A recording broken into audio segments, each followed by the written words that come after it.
Cop refused to help a man who was shot because they didn't want to write a report. That is why Jesus said that Lazarus sleepeth.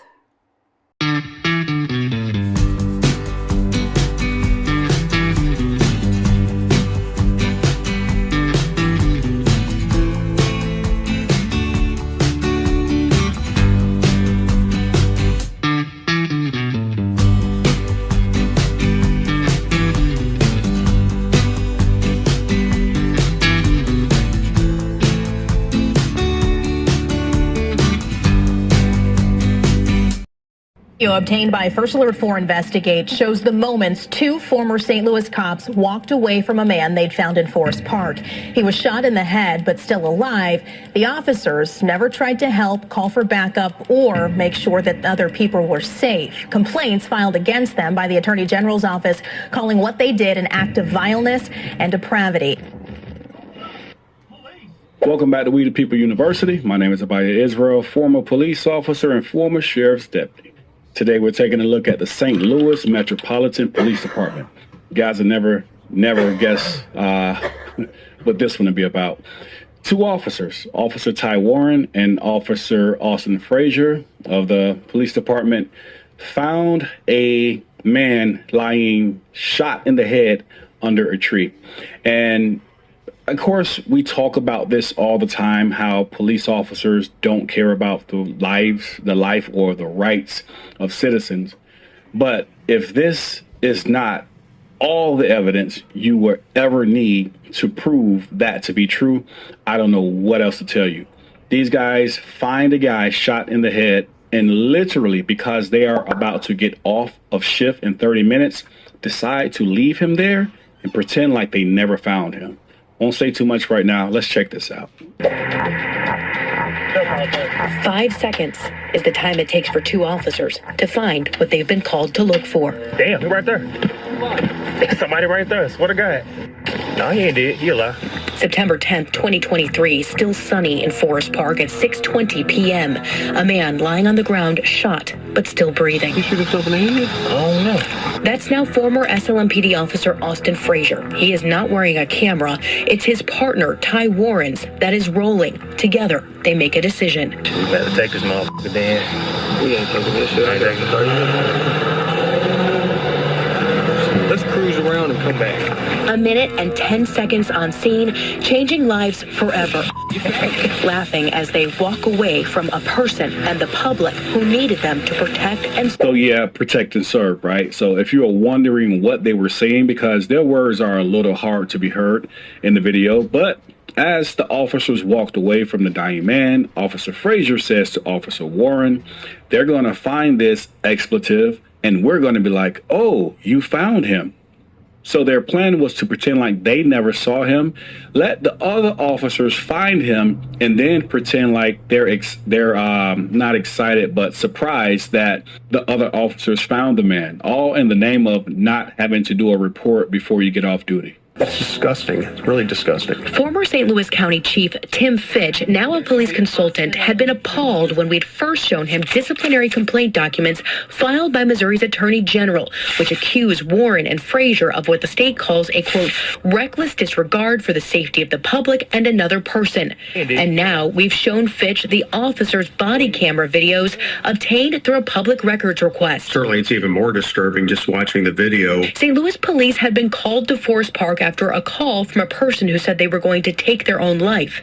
Later learning it was 29-year-old Urayuan Rodriguez Rivera. Disciplinary complaint documents say Frazier and Warren arrived on scene and located the man lying under a tree, shot in the head. Neither attempted to render any assistance, neither requested medical assistance, and neither, complaint documents say, attempted to locate a firearm. Let's cruise around and come back. Instead, they simply leave, and Warren turns off his camera. But about 10 minutes later, they come back to Forest Park and pretend they hadn't already been there. 522 priority. Go ahead. Have EMS respond for one subject, not conscious but breathing, barely. A third responding officer immediately calls in the scene. Yeah, he's snoring. assessing the wounds. The man's breathing so agonizing, it's like a gasping for air. Where's the gun at? That third officer immediately notices something isn't right. You got a gun? Can't see one. As others arrive, they know to secure the perimeter. Hey, start it way up there and do the whole thing. Throughout several officers' body camera videos, you see them putting up yellow crime scene tape. Priority with privacy curtains. We're in a very exposed area of Forest Park. Calling to block the victim from view in the busy park and keep others away. Got a pulse still? They follow protocol and attempt to help. Super weak, but I feel it. Even when they know it's bad. There's not much we can do. Shoot. Yeah, we're going. They still got a pulse. Guy down there by the tree. Yeah, gunshot wound through and through. Labored breathing. EMS officials take Urayuwan to the hospital, but he does not survive. You've got to wonder if they would have done something right then and there, could he have survived? On video this time, Warren and Frazier walk away again, leaving their fellow officers to handle it now. You know, it's f***ed up. Warren and Frazier just left. Why? I don't know. So these guys are really serious about getting off of shift on time. Now, as a police officer, I've been there several times where you're right at the end of your shift. It may have been a long, hard shift, but you get that call right before you go home, and it causes you to stay another hour, even 2 hours, depending. It could be 3 hours. I get it. But guess what? That's what you sign up for. That's the job. These guys pretend like they don't see a man shot in the head under the tree, drive around the city, come back, allow someone else to do all the work, and they still leave early. Nearly every officer acknowledges the obvious. How is it a suicide with no gun? ECU is here, so he probably already has the gun. Nope, no gun. The gun's gone. What do you mean gun's gone? The gun is gone. So he shot himself, somebody came over and took his shit. I mean, Wouldn't shock me. Maybe somebody dumped him. You never know. I mean, Sableness. Unless somebody picked it up and chucked it somewhere. Ultimately, the case was ruled a suicide. Urayuwan had a history of suicidal ideations and had left notes of intent. Still, Fitch says it's very concerning that to this day, no one knows where that gun is, possibly left unsecured by Frazier and Warren. That's something that they should have done and they didn't do. Did they endanger the safety of other people? Quite possibly, by not securing that firearm. And they certainly could have endangered the life of the individual. St. Louis police declined to provide an interview for this story, saying they cannot comment on specific personnel matters, but writing that, quote, appropriate disciplinary action will be taken if an officer is found to have violated policies. Urayuwan's mother lives in Puerto Rico. She cannot believe what our reports have been revealing, telling us in a text message it was a, quote, lack of humanity, saying more, quote, I hope the full weight of the law falls on these so-called police officers. The state has sought to discipline their peace officer licenses, and Fitch says a lawsuit is possible, but criminal charges, he says, are very unlikely. They just didn't act at all, which is certainly shameful, but criminal, probably not. So the body cam was discovered by a supervisor who was actually doing his job. While going through the body cams of different officers, he came across this particular body cam and he took it upstairs, meaning to the higher ups. Officer Warren, his license was revoked, but Officer Frazier just had his hearing yesterday, and I do not know the results of that as of yet, but I will find out. Unfortunately, neither one of these guys may see any criminal charges, but there was a failure to act. In certain states like Minnesota, Rhode Island, and I believe Louisiana, there are laws that if you see an emergency happening and you're there and you can help, then you should. And how much more should this be for a police officer? These guys arrived on scene to where they were called to, saw this guy shot in the head under the tree, and decided to walk away, and not just walk away, laugh as they walked away. All right? There should have been criminal charges. But that will be left up to the courts or those who handle those type of things, I guess. So if you guys are interested, at the end of this, we're going to look at the full film uninterrupted from start to finish. The body cam. Leave your thoughts down below. Always record the police, because these are the type of individuals you're dealing with. That being said, We the People University signing off. Check out the rest of this video. Recording. Dispatch recording. Claire, I got a call for the burglar alarm at 5975 Drury Lane, 5975 Drury Lane. Called in by the alarm company, however, I got an additional call from the key holder, Deborah Colbert. She responded right, and she's requested to cancel. She said nothing is accidentally activated. Can I go ahead and cancel this? It might not be enough. Yes, you may. Whole time this month. Yes, ma'am. Step out there.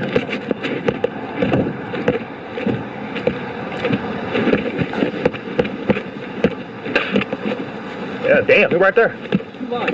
Somebody right there. Swear to God.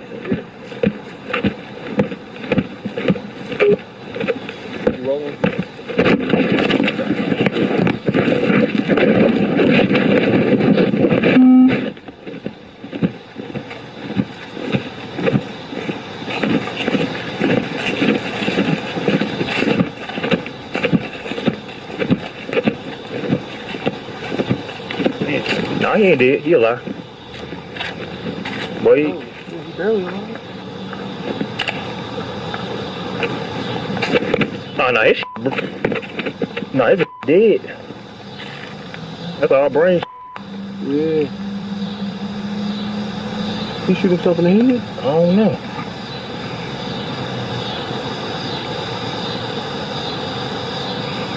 We better take this then. We ain't taking this shit. I ain't taking 30 minutes. Let's cruise around and come back.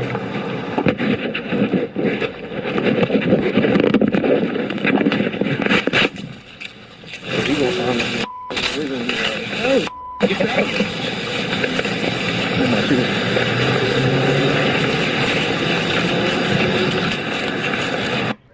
And each of them. 522.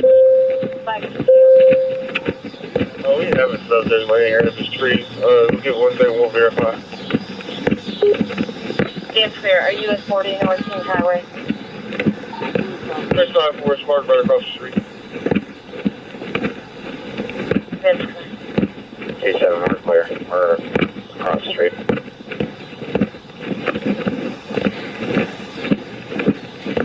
506, what was that last?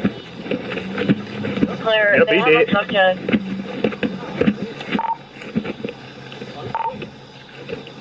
Nah, I'm bleeding. Do you guys want 511 to start heading that way?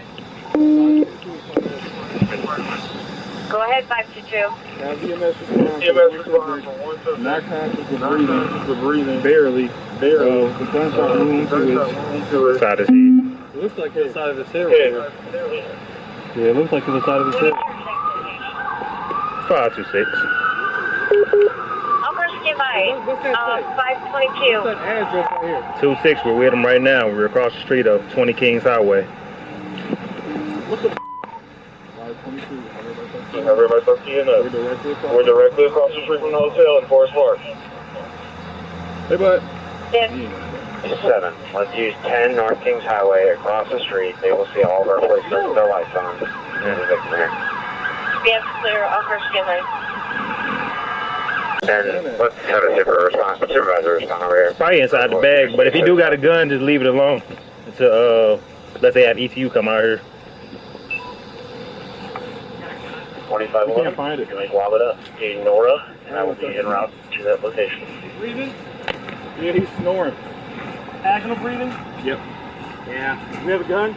We can't see one. GSW head. Might have rolled on it. Here. Yep.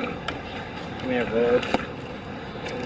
Channel Curtis. It looks like it's on the right side of the 511, put in. I'll take you out on number 10, North Kings Highway.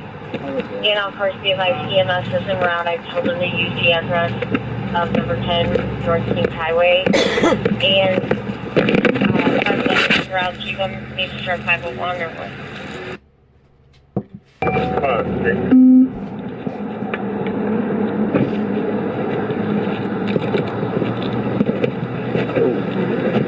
Five, six. 526. You can check it out with 27 and 22. Something right by that thing right there. Yeah, that's what I'm talking about. Notification for you guys too. And District 6, any cars returning for this assault? Oh, that's it right there. And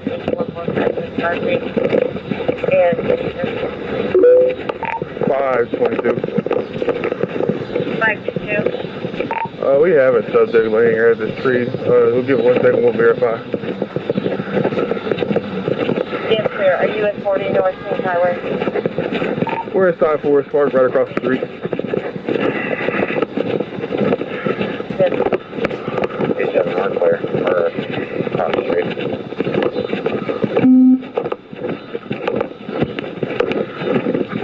What was it last? Yep. Clear. They have a subject. Oh, he's asleep. Oh. 11, start heading that way. 522 priority. Go ahead. Have EMS respond for one subject, not conscious but breathing, barely, with a gunshot wound to his head. What is your exact location? Hi, 522. What is your exact location? What the 522, have everybody start keying up. We're directly across the street from the hotel in Forest Park. Hey, bud. Yeah. He ain't gonna start. 7. Let's use 10 North Kings Highway across the street. They will see all of our places with their lights on. Get the victim here. Yes, clear. Upper skin light.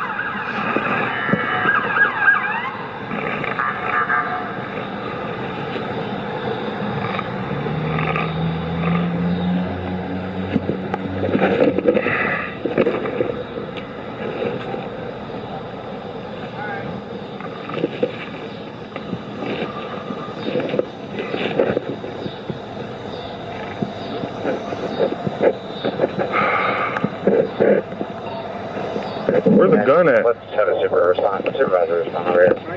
Here's the suicide. Go ahead, just leave it alone. Let they have ECU come out here. 25. We can't find it. Lob it up. You know where up? I ain't gonna touch him now. But Location. he's breathing? Yeah, he's snoring. Active breathing? Yep. Yeah. You can't see one. GSW head. Might have rolled on it. Up in here. Yeah. He may have rolled. Channel cars, yes, clear. 511, put in. I'll take you out on number 10, North Kings Highway. And all cars be like EMS is en route. I told them to use the address of number 10, North Kings Highway. And 511's en route. Do you want me to start 501 or what? 522.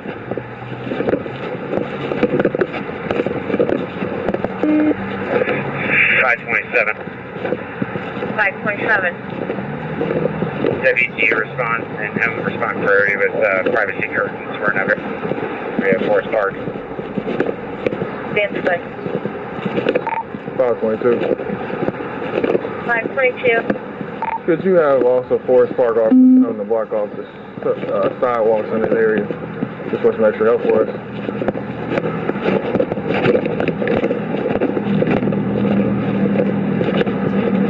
Yeah, there should be some tape in here.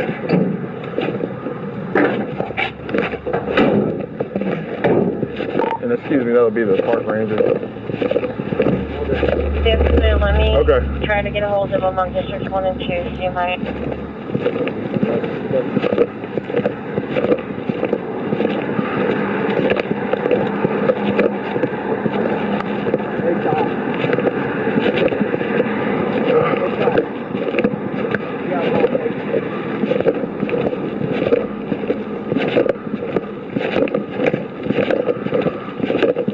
I probably got one in my car.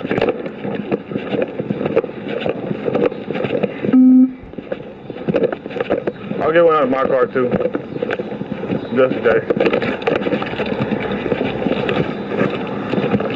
And I'll try to be advised. she has been requested priority. Just to bring shields and Visit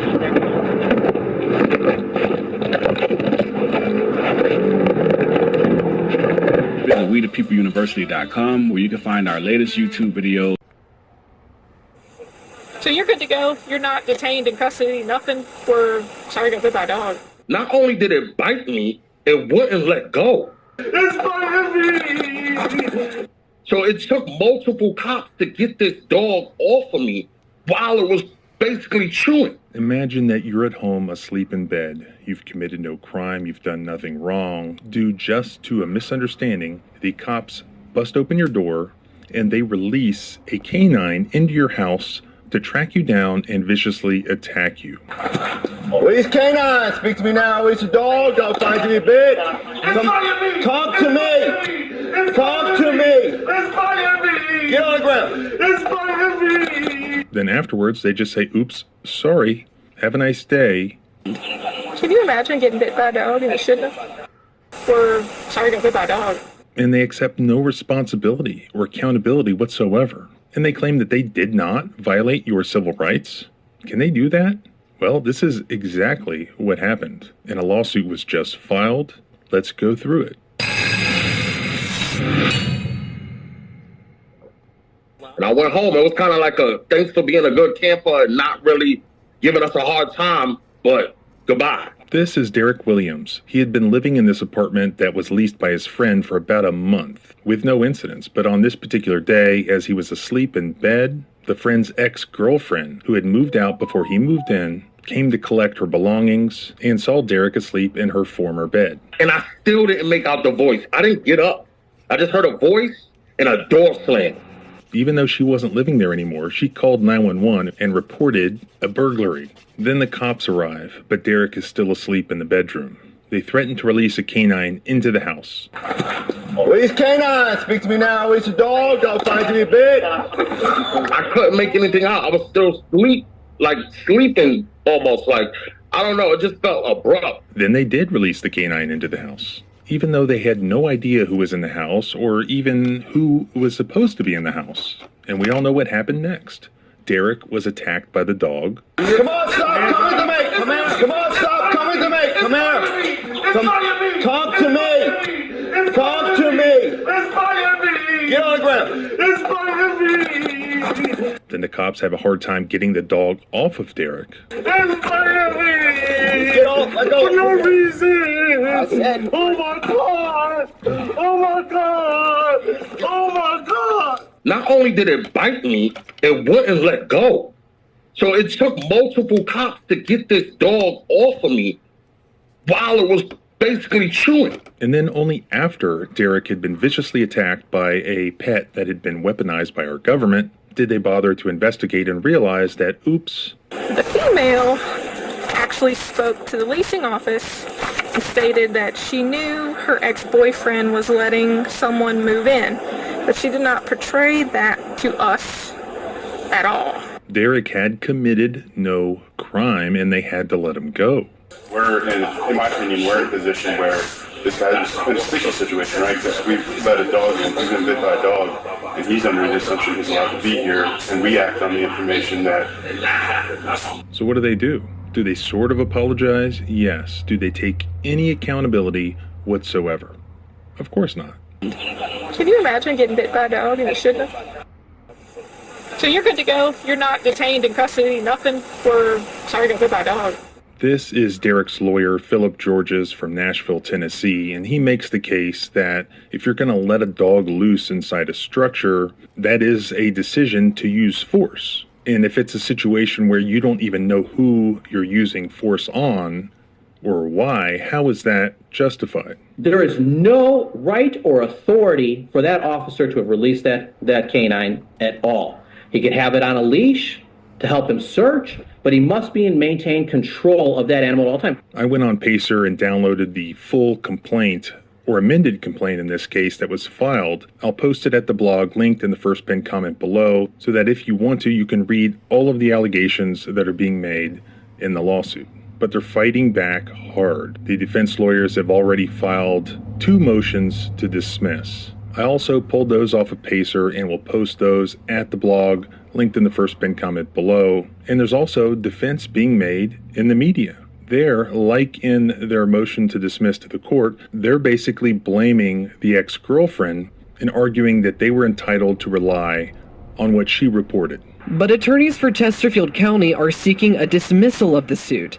They argue that Painter gave 5 warnings and loud directives before the bite, and despite the presence of the police and the dog, Williams, quote, never identified his location, never announced his intent to surrender, and never physically showed an intent to surrender until the very second the canine located him. The police officer used good verbal commands, repeated himself, was in communication with the unknown person who was in the house in terms of putting out a lot of verbal information. Mark Bong is a defense attorney with experience representing police against criminal charges. He is not involved in this case, but says generally, officers' actions are influenced by dispatcher information, which could lead to the reasonable suspicion of a threat. Well, this is a case where the police used a dog to bite a subject, and they lacked probable cause for an arrest. And the courts over the years in Virginia have looked at this situation several times, and surprisingly, the canine officer is on fairly firm ground legally for the use of the dog in this way.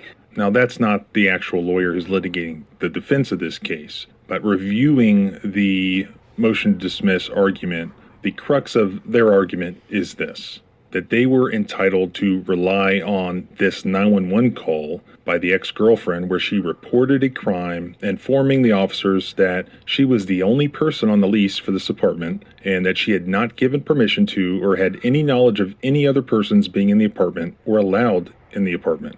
She also told Corporal Painter, who was the primary officer involved here, that this man was still inside the apartment. So their argument is that Corporal Painter and his fellow officers were entitled to rely on that information that was provided to them by the ex-girlfriend as the basis for their actions there, as the basis for entry into the apartment and a use of force inside. This is what they say. Based on the facts known by Corporal Painter and the other officers at the time of entry, an objectively reasonable officer would conclude that a breaking and entering had occurred, a burglary was in progress, and that at least one suspect remained in the complainant's apartment. Therefore, there was probable cause for Corporal Painter to deploy his police canine to seize the intruder. As you can see, their argument is that, yeah, we engaged in a use of force, but that was objectively reasonable because we believed that this very serious felony crime was occurring inside. But in fact, there was no serious crime. It was just this guy, Derek, sleeping inside this apartment. Indeed, the ex-girlfriend does seem to be at fault here in reporting basically false information to the cops. But are they entitled to just rely on that and just release a canine into a house? Before we get to my opinion on this, you may remember a case that I had that was extremely similar. A client of mine was severely injured when she refused to come to the door. Candy, open the door now or we're going to kick it in. Candy, last chance, open the door, I'm kicking it in. Then the cops couldn't find her inside the house. They did have a warrant, but they couldn't find her. Candy, make yourself known now! Candy, give yourself up, I'm bringing a canine in. You will be bit. So they just let the dog off the leash and let the dog search for her.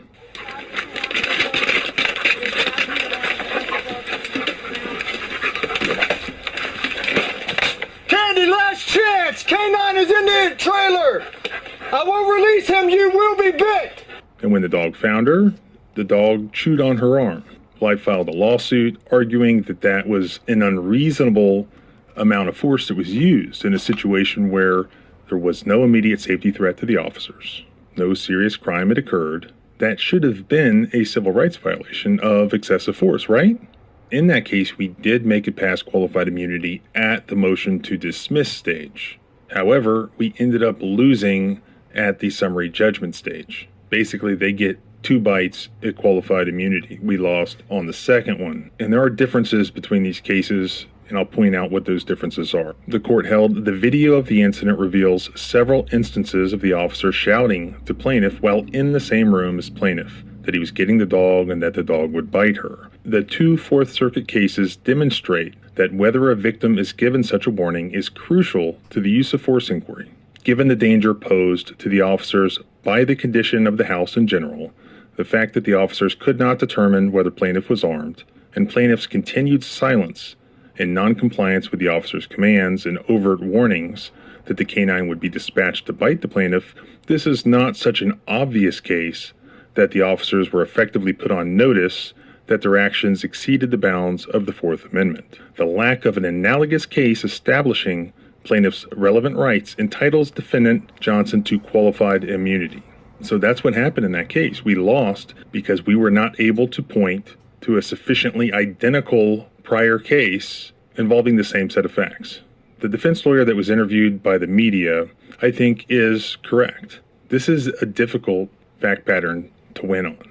So it's going to be important to point out that while warnings were given, the body cam footage shows that, we don't yet have any evidence that Derek heard and ignored those warnings. So that is a key difference that's very, very important. Also, the concerns of officer safety in my case were that this house was messy and the officers were aware that the individual they were trying to apprehend knew they were there and was hiding in the house. They didn't know whether she was armed. Whereas in Derek Williams' case, the officers basically knew nothing. All they knew was what this random 911 complainant, this ex-girlfriend, told them. But like I said, you have to take that with a grain of salt. It is not reasonable to just take what some 911 caller says and then just use any amount of force based on that. Especially where here they had time to stage, to wait for other officers to arrive, to conduct some limited amount of their own investigation to corroborate what the 911 caller said. There doesn't appear to be any reason to have rushed into this scenario and just let that dog loose in the house. Don't get me wrong, I want to see Derek win here, and I absolutely think that what happened to him was wrong and a Fourth Amendment violation. Here's the thing. The older procedure for canine handlers basically was make sure you give a warning multiple times before you release the dog, and that's what they'd have in their policy. You can see that guy is doing that here in this case. Release canine, speak to me now, release a dog, dog find you a bit. And he's doing that for the body cam, much like saying stop resisting, or drop the gun, drop the gun. In recent times, many of the police canine policies have been updated to treat releasing a canine inside a structure just like any other violent use of force, where you have to go through the Graham factors regarding the severity of the crime at issue, whether there's an immediate safety threat, and whether or not the suspect is attempting to evade or flee. And that's how those incidents should be evaluated. And that's how this one is being evaluated in the current litigation. But because litigation used to focus on whether or not a warning was given, there's just not a lot of great case law out there to get past this qualified immunity hurdle. There is absolutely no doubt that things could have and should have gone down differently. There was no need to choose violence first. There was no need to just release that dog inside the house. What was the rush? They were told that the guy was sleeping in the house. Maybe he was sleeping in the house. Sometimes you have to investigate some. Unless you have reason to believe that there is an emergency occurring, somebody sleeping inside a house they're not supposed to be sleeping in is not the same thing as an armed robbery or an armed kidnapping or hostages being held. You have to be able to use common sense and differentiate those different scenarios. Here, yeah, it could be a felony level burglary technically under state law. It also might not be. You have to be very careful before you use all of the power of state government to inflict violence on somebody. And hopefully the court here will agree that Officer Painter's decision to do so was unreasonable. And also, they have pointed out in the amended complaint and in the media that this same Officer Painter has a history. He was caught on body cam at a traffic stop unnecessarily and illegally punching a guy in the face. He was also the same officer involved in a recent controversial shooting. The complaint also cites previous claims of excessive force against Officer Painter, including a settled case involving a 2019 traffic stop in which video shows Painter punching a driver, and an active case involving the 2023 deadly shooting of Charles Byers. Records we obtained show that Painter's unleashed canine also bit a woman along a nature trail in 2022, and the county paid $100,000 to the victim's lawyers. Is it a coincidence that it's the same officer with this department who not once, not twice, but 3 times now has gotten himself into the news, into federal lawsuits by his violent and poor decisions? I don't think so. So if you want to follow this litigation, I hope to do so as well. You can subscribe both here and at the blog at the Civil Rights Lawyer. Subscribe both here and at the blog at thecivilrightslawyer.com. Remember, our rights don't end where your fear begins. Freedom is scary. Deal with it.